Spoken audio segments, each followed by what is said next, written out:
അച്ഛൻ്റെ അമ്മേരെയും കിഡ്നി എടുക്കാൻ പറ്റത്തില്ല, അവർക്ക് പ്രഷറൊക്കെ ഉണ്ട്, തണുക്ക് സുഖമില്ലായിരിക്കുന്നത്. അപ്പോൾ ഇളയ നാത്തും ആദ്യം പറഞ്ഞെങ്കിൽ എൻ്റെ എടുക്കാം, എന്നാലും പിന്നീട് പറഞ്ഞു തണുക്ക് ശ്വാസം മുട്ടം കണ്ട് വരാറുണ്ട്, ഗുളിക കഴിക്കുന്നു. അപ്പോൾ ചേട്ടൻ എന്നോട് പറഞ്ഞു അവരൊന്നും അങ്ങനെ തയ്യാറാവത്തില്ല, അതുമല്ല അവരുടെ ജീവിതം ഇനി ഞാൻ മുഖേന എൻ്റെ സഹോദരൻ്റെ ജീവൻ രക്ഷിക്കുക, അവർക്കൊരു ജീവിതം തകരാൻ പാടില്ല. അതുകൊണ്ട് ഞാൻ പറഞ്ഞു അതിന് ചേട്ടൻ വിഷമിക്കേണ്ട. അന്ന് ഡോക്ടർ ആദ്യം പറഞ്ഞപ്പോൾ തന്നെ ഞാൻ എൻ്റെ കിഡ്നി ഡൊണേറ്റ് ചെയ്യാൻ ഞാൻ ഡോക്ടറോട് അനുവാദം ചോദിച്ചായിരുന്നു. അപ്പോൾ ഡോക്ടർ പറഞ്ഞു രക്തബന്ധമാണ് ഏറ്റവും നല്ലത്, നമുക്ക് അത് ആദ്യം ടെസ്റ്റ് നോക്കാം, പിന്നീട് തരും. പക്ഷേ ഇവരാരും ചേട്ടൻ്റെ ജീവൻ രക്ഷിക്കാൻ ഉണ്ടാവില്ലെന്ന് എനിക്കറിയാമായിരുന്നു. അങ്ങനെ പിന്നെ എൻ്റെ മടിയിൽ കിടത്തിയാണ് ഹോസ്പിറ്റലിൽ കൊണ്ടുപോയത്. ഹോസ്പിറ്റലിൽ എത്തിയപ്പോഴേക്കും എൻ്റെ ചേട്ടൻ പോയി, എൻ്റെ കുഞ്ഞുങ്ങളെ തരിച്ചാക്കി പോയി മാഡം. മുമ്പ് ഗൾഫിൽ നിൽക്കുമ്പോഴേ എന്നോട് പറയും എനിക്ക് ആകെയുള്ള ഇവരെ ക്രൂരത കാണാൻ ഞാൻ പറയും എന്നെ ഇഷ്ടമില്ലെങ്കിൽ എന്നെ ഉപേക്ഷിച്ചോ ചേട്ടൻ വേറെ വിവാഹം കഴിച്ചു, എനിക്ക് വിഷമമില്ല. അപ്പോൾ ഇല്ല, ഒരിക്കലും ഇല്ല, ഈ ലോകത്ത് ജീവിത അവസാനം വരെ നീ മാത്രമേ ഉള്ളൂ എൻ്റെ കൂടെ, ഞാൻ അത്രയ്ക്ക് നിന്നെയും കുഞ്ഞുങ്ങളെ സ്നേഹിക്കുന്നുണ്ട്, നിൻ്റെ മടിയിൽ കിടന്ന് ഞാൻ മരിക്കോളും. ആ പറഞ്ഞ വാക്കുകൾ സത്യമായി മാഡം. എൻ്റെ മടിയിൽ കിടന്നിട്ട് ചേട്ടൻ ഈ ലോകത്തൊന്ന് യാത്രയായി. അപ്പോഴും വെപ്രാളമായിരുന്നു, നിനക്കും കുഞ്ഞുങ്ങൾക്കും ആരും ഇല്ലാതായല്ലോ സജിത, നിൻ്റെ ജീവിതം തകർന്നെന്ന് പറഞ്ഞാൽ ആ വെപ്രാളം. എനിക്ക് നിൻ്റോടും കുഞ്ഞുങ്ങളോടും ജീവിക്കണം, എനിക്ക് നിന്നോടും കൂടെ കുഞ്ഞുങ്ങളെ കൂടെ ജീവിക്കണമെന്ന് എപ്പോഴും ഇങ്ങനെ പറഞ്ഞുകൊണ്ടിരിക്കുമായിരുന്നു. സാർ, സജിതയുടെ ബന്ധുക്കളും കൂടെ വർക്ക് ചെയ്യുന്ന ഒരു ടീച്ചറും വന്നിട്ടുണ്ട് സാർ. അമ്മയാണ് സജിതയുടെ. സജിതയുടെ അമ്മ. പേരമ്മയുടെ? ലളിതമ്മ. ഞാൻ കൂടെ വർക്ക് ചെയ്യുന്ന ടീച്ചറാണ്, എൻ്റെ പേര് ഗിരിജ അജയൻ. ഞാൻ അനുജത്തിയാണ്, പേര് രജിത. രജിതയുടെ കാര്യം, അമ്മയുടെ കാര്യം എല്ലാം പറഞ്ഞു ടീച്ചറും സ്കൂളിലുള്ളവരും എല്ലാവരും.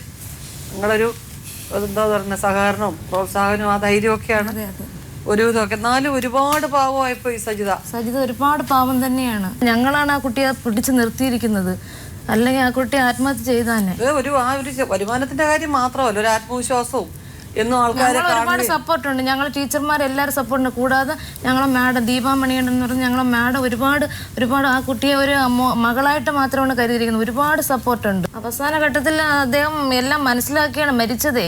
മനുഷ്യൻ അങ്ങേ അറ്റത്തെ അവസ്ഥയിൽ ഒരു ഘട്ടത്തിൽ എത്തി നിൽക്കുകയാണെന്ന് അറിയാമായിരുന്നിട്ട് ഇവരോട് പോയി റിക്വസ്റ്റ് ചെയ്യുന്നു, അവരോട് പോയി റിക്വസ്റ്റ് ചെയ്യുന്നു, അവരുടെ പെങ്ങന്മാരോട് ചോദിക്കുന്നു, അളിയനോട് ചോദിക്കുന്നു, പിന്നെ അച്ഛൻ്റെ അമ്മ എടുത്ത് വന്ന് റിക്വസ്റ്റ് ചെയ്യുകയാണ്. ഒരാളിൻ്റെ ഓപ്പറേഷൻ നടത്തിയുടെ ജീവൻ ആദ്യം കൊണ്ടുവരട്ടെ, പിന്നെ നമുക്ക് ബാക്കിയുള്ള തീരുമാനിക്കാം എന്ന് പറയാനുള്ള ഒരു ദയവ് പോലും ഇല്ലാത്ത എന്തൊരു അച്ഛനും അമ്മയായത് ഞാനെങ്ങും കേട്ടിട്ടില്ല കേട്ടോ. അടുത്ത കാലത്തെങ്ങും ഞാൻ കേട്ടിട്ടില്ല. കാരണം എല്ലാവരും അത്യാവശ്യം കേപ്പബിളാണ്. അപ്പം ഇവരുടെ വീട്ടിലും ഇവരുടെ അച്ഛനും അമ്മയും വെറും പാവങ്ങളായിപ്പോയി. കുടുംബത്തിനകത്ത് 2 പെൺമക്കളാണ് മാഡം എനിക്ക്. എൻ്റെ ഭർത്താവിനാണെങ്കിൽ പണ്ടേ അസുഖക്കാരനാണ്. 7 വർഷത്തോളം ഗൾഫിൽ ജീവിച്ച് അന്ന് ഉണ്ടായ കുറച്ച് സമ്പത്തും എൻ്റെ ഭർത്താവിൻ്റെ പേർക്കുള്ള ഒരു 10 സെന്റ് വസ്തുവും വിറ്റാണ് എൻ്റെ മൂത്ത മകളെ അയക്കുന്നത്. പറഞ്ഞു 40 സ്വർണവും കൊടുത്തു. അത്യാവശ്യം മാന്യമായിട്ട് തന്നെയാണ് അയച്ചത്.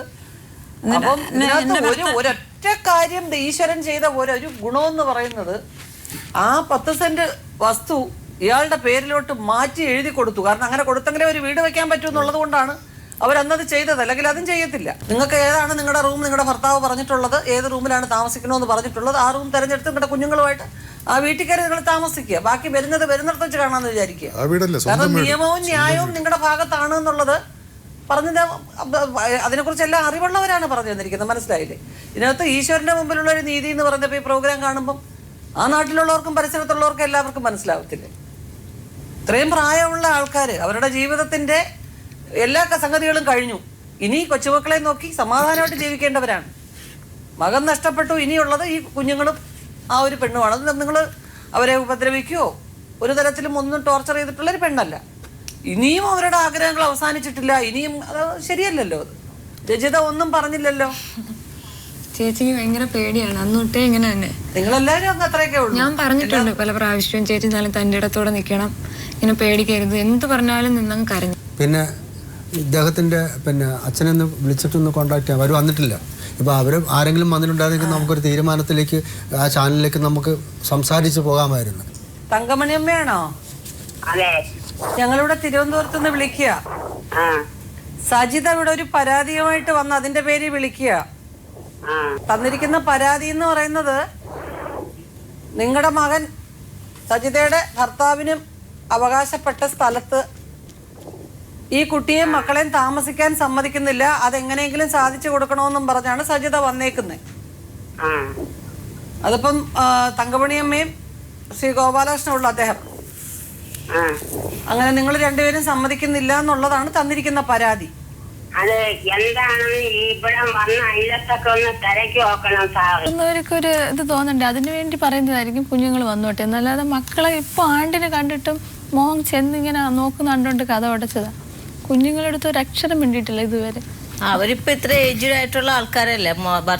മോൻ മരിച്ചപ്പോഴത്തേക്ക് അവർ അത് ഏജ്ഡ് ആകുമ്പോഴത്തേക്ക് അവർ ചെറിയ പിള്ളേരുടെ പോലെ ആ പ്രായത്തിലോട്ട് പോകും. എന്താ പറയുന്നത്, എങ്ങനെ പെരുമാറുന്നതെന്നും അവർക്കറിയില്ല. പിന്നെ അവർക്കൊരു ഇൻസെക്യൂരിറ്റി, ഒരു അരക്ഷിത ബോധം. ഇനിയിപ്പോ എന്താ, മോനും മരിച്ചു, ഇനിയിപ്പോ ഇവര് താമസിച്ചു കഴിഞ്ഞാൽ നമ്മളെ പെട്ടെന്ന് ഇറക്കി പെട്ടെന്ന് വിട്ടാൽ എന്ത് ചെയ്യുന്നൊക്കെ തോന്നുന്നതായിരിക്കും. എന്തായാലും സജിത ഇവിടെ പാനൽ പറഞ്ഞ കാര്യങ്ങൾ ഫോളോ ചെയ്യുക. മനസ്സിലായില്ലേ? ഇത് നിയമത്തിന്റെ ഏറ്റവും ട്രാൻസ്പെറന്റ് ആയിട്ടുള്ള വശങ്ങളാണ് പറഞ്ഞു തന്നിട്ടുള്ളത്. ഇതിനകത്ത് വേറെ കുരുക്കോ കോംപ്ലിക്കേഷൻസോ ഒന്നുമില്ല. വളരെ ന്യായമായിട്ട് എന്താണ് ചെയ്യേണ്ടത്, നീതിപൂർവ്വം ഇതെങ്ങനെ. പക്ഷെ നിങ്ങൾ ബോൾഡ് ആവണം. ഇപ്പൊ അമ്മയായാലും രജിതയായാലും നിങ്ങളുടെ ബന്ധുക്കളായാലും നിങ്ങളുടെ ടീച്ചേഴ്സൊക്കെ നിങ്ങൾക്ക് നല്ല സപ്പോർട്ടുണ്ട്. നിങ്ങൾ നേരെ പോവുക, അവിടെ താമസിക്കുക. ഞാൻ ചെല്ലുമ്പോ ഇങ്ങനെയുള്ള കാര്യങ്ങളല്ല, അച്ഛനോ അമ്മയോ മാറി മാറി ആ കുഞ്ഞുങ്ങളുടെ സേഫ്റ്റിക്ക് അവിടെ ഉണ്ടാവണം. സജിത ജോലിക്ക് പോകുമ്പോൾ പറഞ്ഞാൽ പക്വത ഉണ്ടെന്ന് തോന്നുന്ന കുറച്ച് പേരെങ്കിലും കാണത്തില്ലേ?